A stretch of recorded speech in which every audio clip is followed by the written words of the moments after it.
Hello and welcome to the Monroe Method Clancast. I am Jason Monroe, and this is episode 74.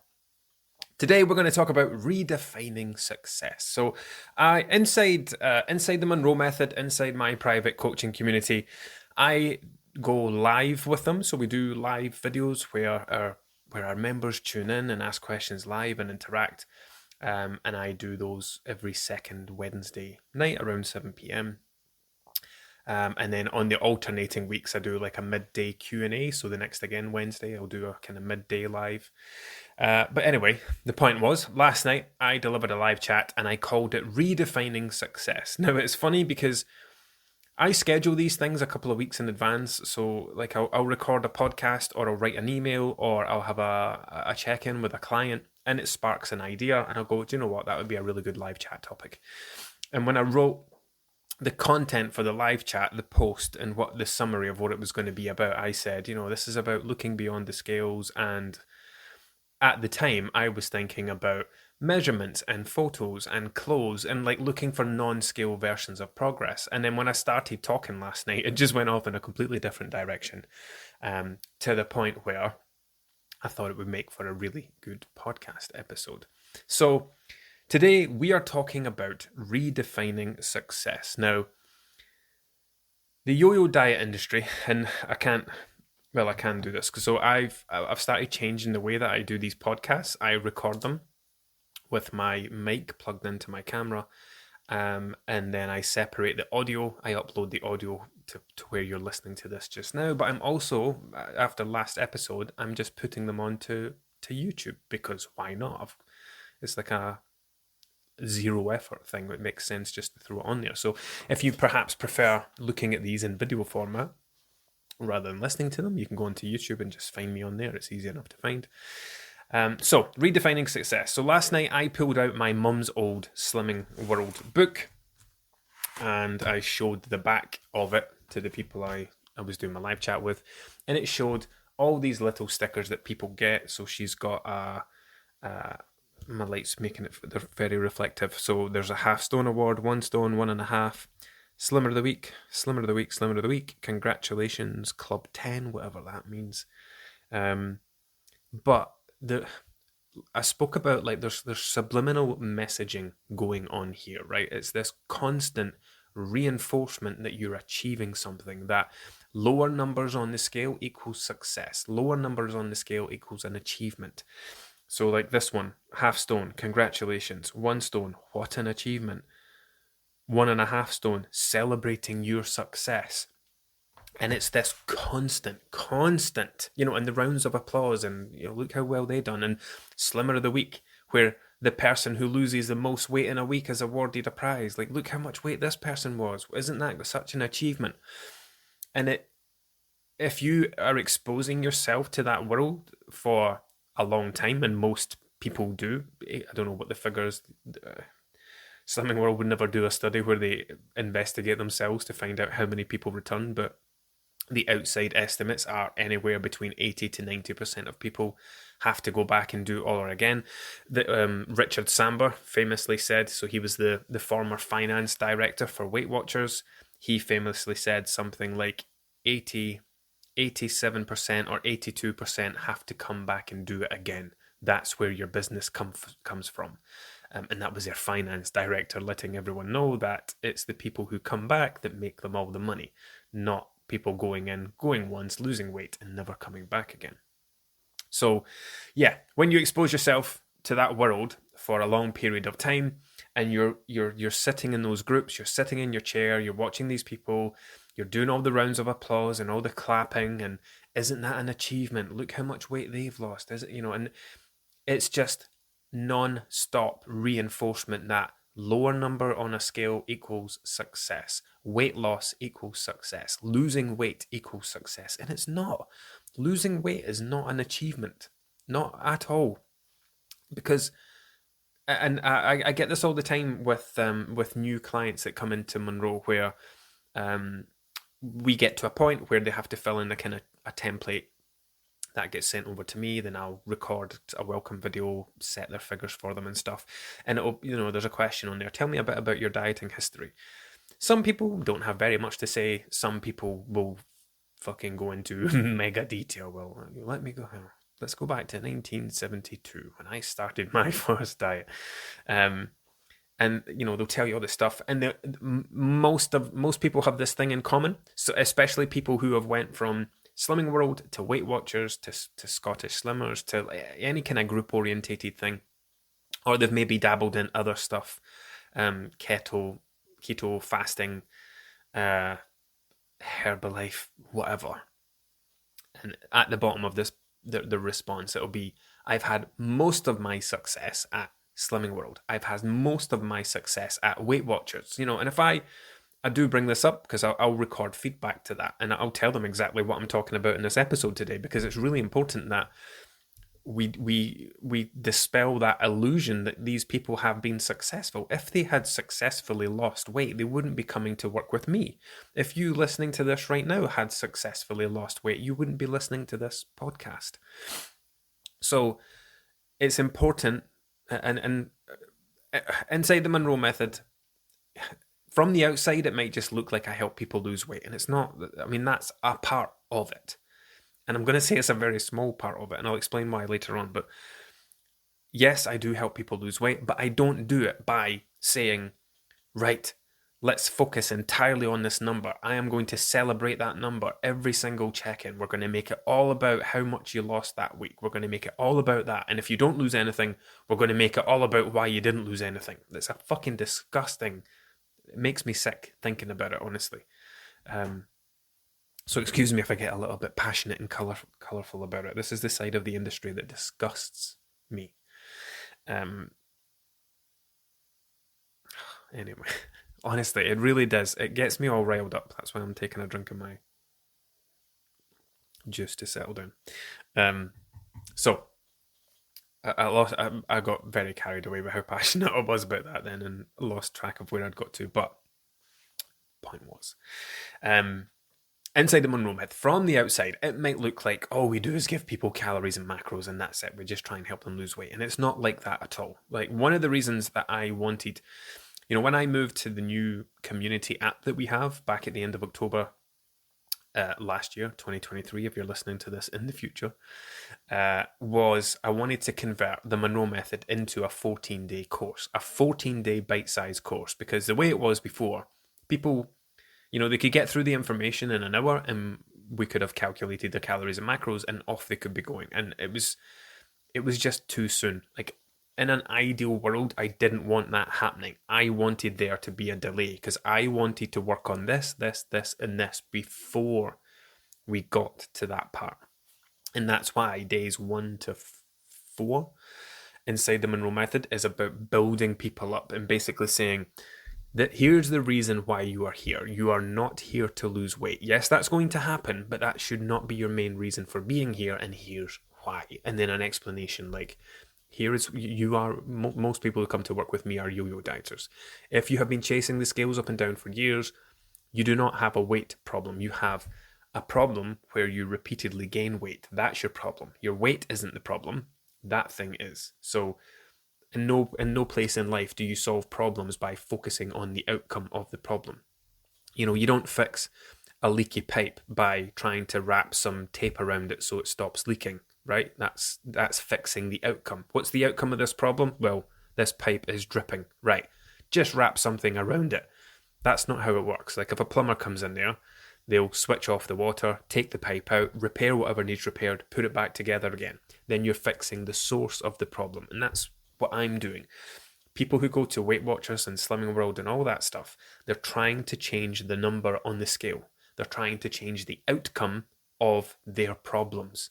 If someone emotionally eats when they're stressed, eats in the car, drinks a lot of alcohol, snacks when they're under the influence, rarely cooks, order lots of takeaways, snacks in front of the TV, right? Everybody has their own list of things that contributes to what their weight is and where their weight is. And if you don't address these reasons and instead you just try to keep up with all that stuff that you're doing, but you follow a plan for a little while that helps you lose a little bit of weight, what happens when you stop following that plan and you are still the same person who gained that weight? It all just comes back again. So when I converted the Monroe Method into a 14-day course, I wanted the first 3 to 5 days to be purely focused on getting people up to speed, getting them up to my level, letting them know that they don't have a weight problem. You have a number of smaller problems that contribute to your weight. And during your time here, we're going to identify them, uncover them, pick them apart, and we're going to work on them to improve them. And then we go into like the mindset stuff, which is really important.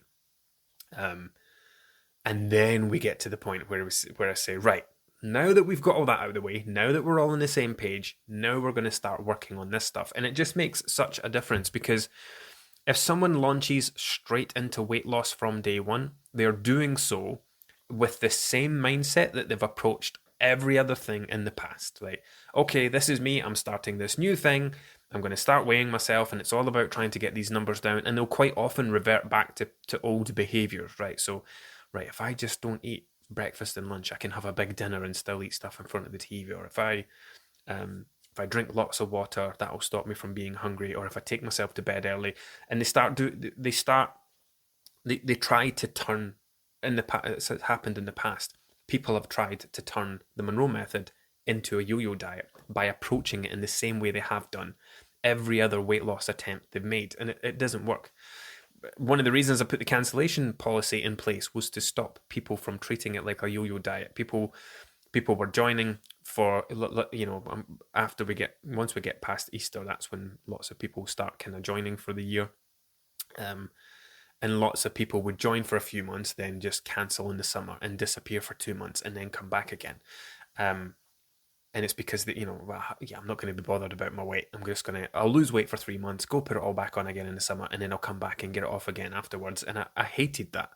So that's why I put the 6-month cancellation thing in place, where when people cancel, they can't come back for 6 months. So they can't do that yo-yo bouncing in and out thing. That's why I put that policy in place. I was going to put it in at 12 months, but I was overruled by someone else who I asked for advice about it. I might still do it at some point. So yeah, we want to get everyone on the same page and up to speed, so that it's like, right, now we're going to start doing these things. You fully understand why we're doing them. You're approaching them with the right reason, from the right angle, and with the right reasons.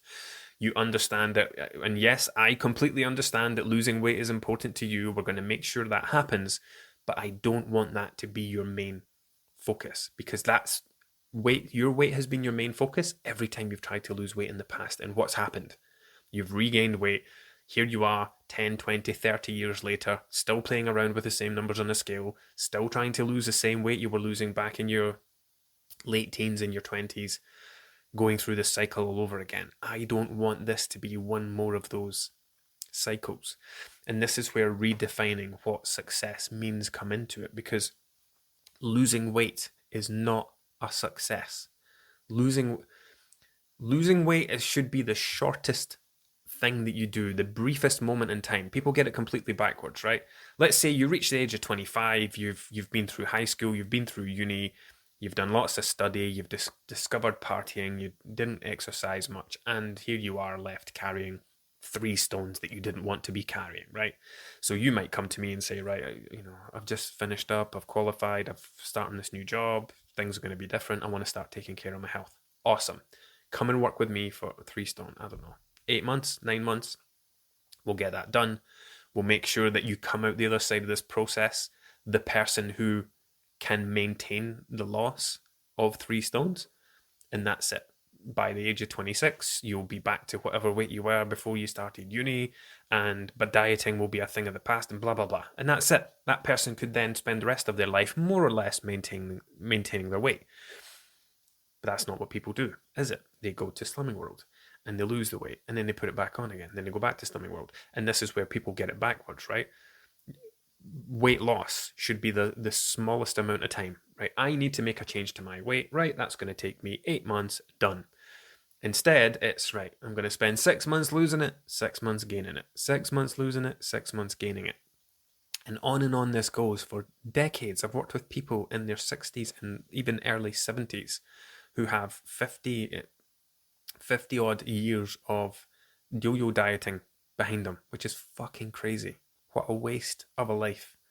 Imagine how much time, energy, money, stress, anxiety, how it impacted them emotionally. Imagine the impact on that person's entire life with this annual dedication to losing weight. What a waste of time. How much could someone accomplish? Imagine you removed your weight from your life. If you imagine your life to be like a pie chart, right? 100%. And 20% of your life, 25% of your life, you dedicate to weight loss. What could that have been invested in? What could you have been doing with that? What could you have done with that money, with that time? How much of a better quality of life would you have had if you had learned how to maintain your weight for the next 50 years instead of chasing it up and down all the time? So, what is weight loss success? Weight loss success is losing weight, but then not gaining it again. That's a simplification of it. But losing weight, my version of a weight loss success is when someone can lose weight while developing everything they need to develop along the way to go on and maintain that for life. And this is what we spoke about on the live chat last night. And it's something I talk about quite a lot, actually, where, if you are, whatever you listening to this right now, whatever your weight is or was when you first started this journey, if you're thinking about starting this journey, whatever weight you are, your weight is there because that's where your lifestyle is. I know we spoke about this in the last episode, actually, now that I'm thinking about it, the 18, with the 18 and 19 stone examples, right? But if you are 13 stone right now, it's because you have a 13 stone lifestyle, right? The combination of all of your habits, of everything that you do in a day, in a week, in a month, in a year, your calorie consumption is up here, and your body is having to increase in size to match the level of calories you are consuming. And your body will get bigger and bigger and bigger until it levels out. Let's say you're consuming 3,000 calories a day, your body would get bigger and bigger and bigger until 3,000 calories a day became your calorie burn. And you would gain whatever, 5, 6, 7 stones along the way. You did not do that intentionally. You do not wake up every day and say, I'm going to eat 3,000 calories today to make sure that my weight continues to go up at a pound and a half a week. You don't do that. You live the way that you want to live, and your weight is just a passenger along for the ride. It follows you up to where you are living. Your weight follows you up to where your habits are, to where your lifestyle is, to where your consumption habits are, your alcohol habits, your exercise habits, your sleeping habits, your screen time habits, etc. And inside the Monroe Method, that's what I try to get to happen in the opposite direction, right? So this is the difference between high quality weight loss and low quality weight loss. Low quality weight loss is when people just focus on the scales and just do a bunch of random shit to try and get their weight down. High quality weight loss is when you lose weight the right way while learning about everything in the process and changing the habits that took your weight to where it was in the first place along the way. That's high quality weight loss. Anyone can go away and lose 10 pounds. If somebody loses 10 pounds following some ridiculous crash diet, that's low quality weight loss because there's a 99% chance they're going to put that 10 pounds straight back on again. If someone works with me for 10 weeks and they lose 10 pounds, that's 10 weeks of checking in with me, of me diving into everything, talking about their habits, talking about their mindset, them coming to me with their problems, me helping them solve them, doing work along the way, so that if that person stopped working with me, they would have a much higher chance of going away and maintaining that 10-pound loss because they completely understand why it was there in the first place. And we've replaced their diet with something new, with something better. And that's why everything that I do with the people I work with, it's not about driving the numbers down and getting them down as quick as possible. It's helping the person. So like I said, whatever your weight is right now, it's because that's where your lifestyle is. So if your weight is 14 stones, then you have the equivalent of a 14 stone lifestyle for whatever you are. Perhaps you're not very active. You're doing 2 or 3K steps a day. You drink alcohol most weekends. You order takeaways a couple of times a week. Maybe you snack in front of the TV, endless scrolling time, not going to your bed before midnight, etc. that might all accumulate to your weight being around 13 stone because you can't be arsed cooking and you don't have much energy and blah, blah, blah. So my job then would be, okay, you've opened up about all this stuff. We've spoke about this. We've had a few check-ins now. I know that you have issues with this, this, and this, and we're working on them. This is the person that you need to become because you're here because you want to lose 3 stone. However, you're not going to be 10 stone with this 13 stone lifestyle. So you have to change. And this is where that, like I said, in the opposite direction, if someone has a 13 stone lifestyle, their weight will come up, their body will get bigger to match that 13 stone lifestyle. I want to do it in the opposite direction. So I'm helping that person create a 10 stone lifestyle. Okay, so I'm analyzing their diet, analyzing their habits, looking at their diet and saying, right, you don't eat enough fiber, you don't eat enough fruit and vegetables, you consume quite a lot of fat. What I would like you to do is go through your tracking data, take a look at the foods that you're eating regularly that contain a lot of fat. Like, what are they? It's biscuits, crisps, chocolate. Maybe there's some high fat foods that you're eating within your meals. How can we start swapping these, reducing them? How can we adapt that meal? How could we reduce those snacks? What could we swap in here? And that can bring their diet down by quite a few calories. So you just make some changes to their snacking habits and they say, right, your fiber's pretty low. You're not eating enough plants. So I'd like you to start adding more vegetables to your meals where it's realistic. And that simple shift could bring the calories in someone's diet down by 300 or 400 a day. And that might be all it takes to get that person to their 10 stone goal. Like, you're no longer consuming those 400 extra calories a day. We've wiped that off the board. That's 2,800 calories a week less than you were consuming in the past.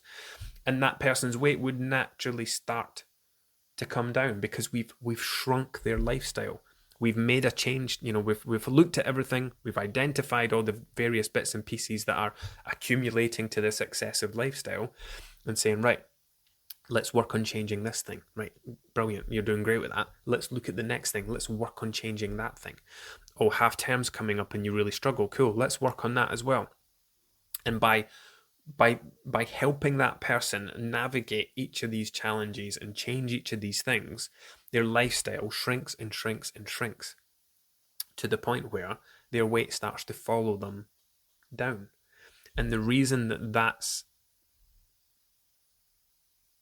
what I would call a weight loss success is because when that person reaches whatever goal they have in mind, once they feel happier or comfortable or they've improved their quality of life or they don't want to lose any more weight or whatever it is, I know that person has a ridiculously high chance of success, of going on and maintaining that, because we didn't just do things to make a number come down. We didn't just do things to make the scales come down.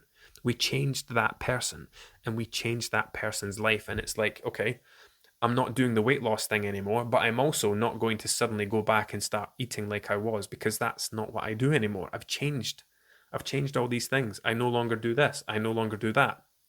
I don't eat as much of those foods. I'm eating more of these foods. And that person will then go on to successfully maintain their weight. So it's really important that everyone redefines success. You need to let go of this idea that losing weight is a success. You need to let go of the idea that you've had success in the past. If you were successful in the past, you would not be here listening to this. I know a lot of our members listen to this, so you wouldn't be here working with me. Yes, okay, you lost 5 stone with Weight Watchers in 2003, but you're now 6 stone heavier. And you've had multiple dieting things in between that. So, and that fucking annoys me as well, because if somebody loses that amount of weight, that's a ridiculous amount of work, a ridiculous amount of progress, a ridiculous amount of dedication. And it goes to waste because they've done it following something that didn't teach them how to maintain it. That frustrates the life out of me. 6 stone, how long would it take someone to lose 6 stone? A year and a half, 2 years maybe. Imagine dedicating 2 years of your life to something, getting to the end of it and thinking, God, this is amazing, look how much my life has changed, and then going it alone and going, fuck, I don't know what to do here. Do I just keep counting points? Do I just keep doing this? Do I just keep doing that? And gradually, as time goes on, because they didn't resolve any of the habits, they didn't resolve any of the behaviors, they didn't resolve their emotional eating, they didn't improve their relationship with food. In fact, their relationship with food got worse because some things were high in points and they weren't allowed them. Some things were low in points and they were allowed those. Or with Slimming World, people cannot break free from sins. It ruins food for them. Oh God, I've eaten this now and it's like 15 sins. Oh, fuck it, I'll just spend the whole weekend eating like this and I'll get back on plan on Monday. And gradually, over time, over the next few years, that 6 stones is back again, potentially with more. And how can you call that a success? Slimming World like to think, and Weight Watchers, they like to think that their responsibility ends once you reach your goal. Like they'll never take responsibility for that. Oh no, we helped you. You were a success story. You look, we helped you get to 10 stone. You were a success. But what happened was you stopped coming to group, and then you went away on your own. And they'll wash their hands of you, and that all gets put back on you. They fucking love the blame game at Slimming World. You will never. And this is, I've worked with countless Slimming World consultants over the year now, tens of thousands of ex-members. You will never hear Slimming World take responsibility for anything. They will never say, oh, that's on us. We didn't show you how to do that. We didn't give you that information. They'll never take responsibility for anything. It is the blame game, and you are always the scapegoat. You are always the one to blame. Looking at your food diary. Oh, you didn't have a loss this week. I remember during COVID, there was lots of people doing like virtual classes and people were sending me emails. So there was a virtual, I don't know what it's like now, but there was a virtual class where like you didn't go to a weigh-in, but you submitted your numbers, and then there was like an automated process where they started sending you emails, and a few people sent me these emails where it was like, oh, you've not had a loss this week. Don't worry about it. It happens to everyone. So it made it out like it should be the absolute end of the world to the person, but we're going to give you loads of reassurance. It's like, oh, don't worry about it. It happens to the best of us sometimes. And then they had this line where it said, let's work together to find out where you've gone wrong. And it's all this finger pointing and, oh, you're losing weight? Well, that's because you're on plan. And all that success, alleged success, gets credited to the plan. Oh, that's because of us. We're helping you do that. Oh, you lost 2 pounds this week? You must have been 100% on plan. And then the next week when you maintain, trying to make it out like it's not the worst thing in the world by making it out to be the worst thing in the world. Oh, goodness. Don't worry. Don't panic. Don't stress. This happens to the best of us. What's important now is that we get right back on track, as if you've been off track. It's really important that we get straight back on track. And then they'll hit you with some statistics. 60% of our members say that once they got right back on track, they had a loss the next week. And let's work together. Don't let this derail you. Let's work together to find out where you've went wrong so that you can do better next time. And it's this fucking disgusting, horrible mental abuse, basically. And people pay to put themselves through it. It boggles the mind. Multiple times, not just once, multiple times. So, redefining success. Get rid of this idea that, like, this book I've got in my hand, so if you're listening to this, you can't see it obviously, but this book I've got in my hand, I watched my mum yo-yo diet for as long as I can remember being aware what diets were. I remember sitting in the car park outside our local hall. So my mum lives in a place called Stennismuir, in the house, still in the house I grew up in. At the top of that street, there is a hall called the Dobie Hall, a big function hall. It's got a theatre in it. My brother used to do Highland dancing lessons in it. I've been to Pilates in it. I went to see wrestling in it with the kids a few weeks ago. But they also do car boot sales, Slimming World classes, Scottish Slimmers classes when that was a thing, Weight Watchers. And I remember sitting in the car outside that car park or walking to it with my mum before she drove and playing in the corner while all these women are in there going through the same old cycle week in, week out. My turn to get weighed. Is it a clap? Is it a shame? Blah, blah, blah. And I watched my mum do this for years and years until I became a nutritionist 6-7 years ago. And she, in fact, I even when I first started out. It was a couple of years before my mum came to me and said, "What are these calories things that you talk about? What's this protein and fiber stuff?" Um, and then eventually, I couldn't go to her and say, "Mum, let me help you. Let me help you." I waited for her to come to me, which she eventually did, and it makes it a much easier thing to help someone with. But prior to that, 20 plus years of yo-yo dieting, of chasing the scales up and down. And that, like I said, I was going to say, this book I've got in my hand is just one of, I'm not going to say hundreds, but in the high tens, probably. I remember she used to go in the bath. Mum loves a bath, still does. She used to go in the bath and read the book cover to cover, just in case.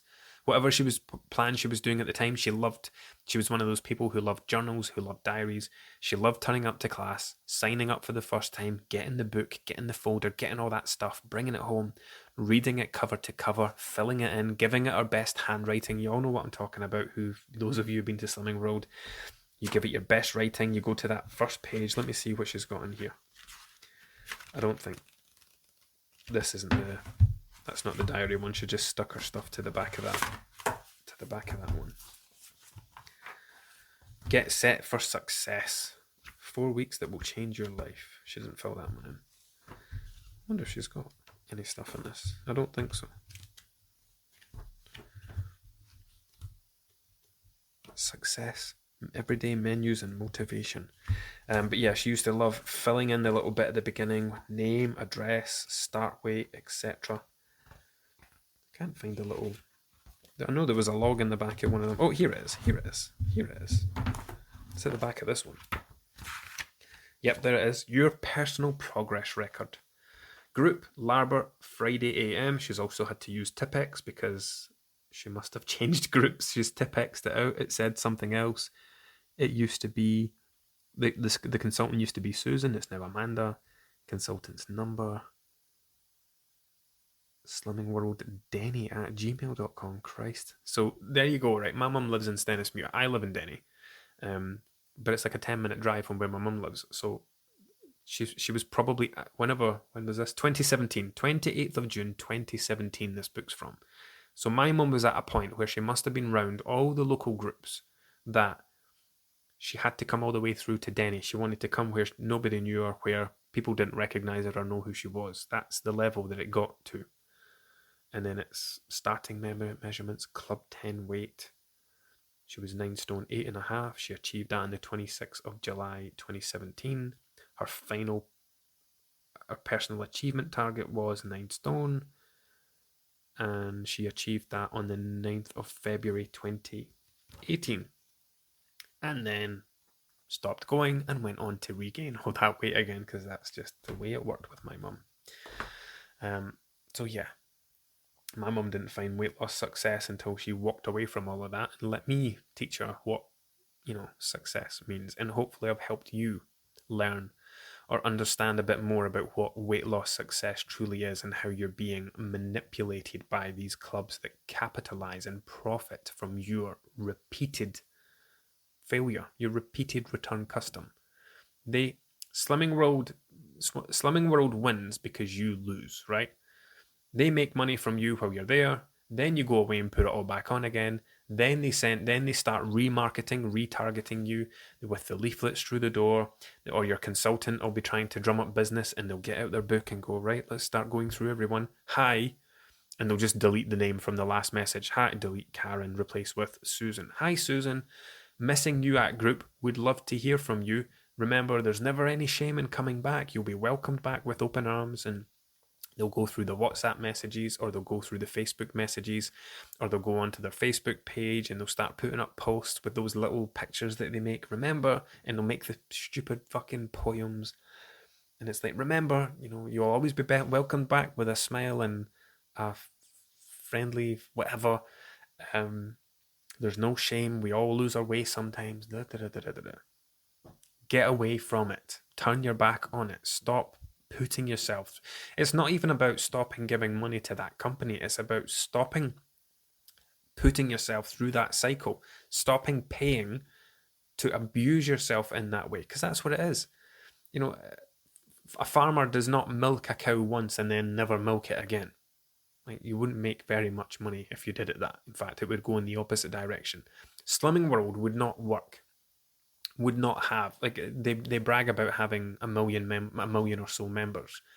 If 80% of them are returning members, then they're not getting millions of new members, are they?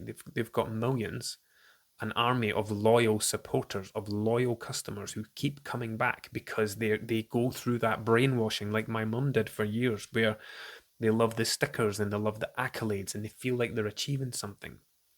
When all they're doing is, like, the day you set foot in that meeting, and this doesn't apply to everyone, but if you're listening to this podcast, you're probably someone who's not just been there once, unless you went there once and realized it wasn't for you and didn't go again. But I don't think there was going to be anyone listening to this who went to Slimming World once, lost the weight they wanted to lose, and then rode off into the sunset, fairy tales and rainbows. The day that you set foot in that meeting is the day that you're choosing failure. It's the day that you're choosing to repeat the cycle. You know, that first day that you step in there, you know from the last 10 times that, yes, day one was going to the meeting, but the final day of that last attempt ended the day before. Because, like I said, Slimming World are just as responsible for the weight that you gain as they are for the weight that you lose, because they do not teach you how to live without Slimming World. They want you to keep going back. That's why you get the free membership. Keep coming back to group, and then they'll hit you with the fucking statistics again. 80% of our members said that coming back to group helped them maintain their weight. So yeah, because you start charging them if they don't maintain your weight.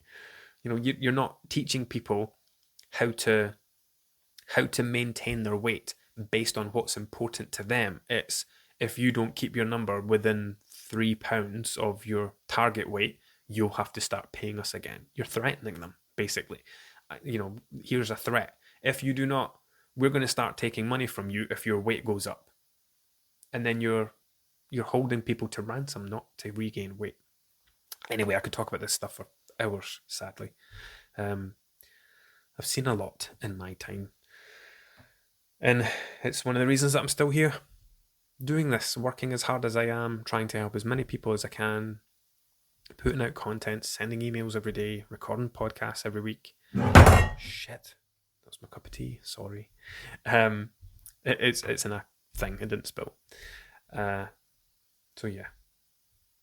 If you're listening to this and you're a member, amazing. Hopefully this has helped kind of refresh you a bit and give you some motivation and remind you why you're working with me and why you walked away from all those years of yo-yo dieting. If you're not yet a member, you should be. Because what have you got to lose, right? For once in your life, for once in your dieting history, try something that isn't designed with your future return custom in mind. You know, when people come to work with me, I don't sit there rubbing my hands thinking, oh, I've got you for the next 5 years. I'm going to take £300 off you every year for the next 5 years because I'm going to, when you leave. See, when people leave, they move on to, it's not a block list as such, but they move over, on my emails, they move over to a tagging system where they stop receiving my emails. So I no longer market to them. They're no longer classed as, they're no longer labeled something in my emails, which means they don't get any of the emails that I send out. They actually go into exile, basically. They go into a thing called cooldown. And that cooldown, it doesn't allow them to sign back up to my emails. So that goes on for 6 months. Then it deactivates, and then it's up to them. Like, if they see one of my posts in the future or think about me in the future and want to come back, then they can do. But I don't go chasing 14,000 ex-members saying, hey, are you still overweight? We'd love to have you back.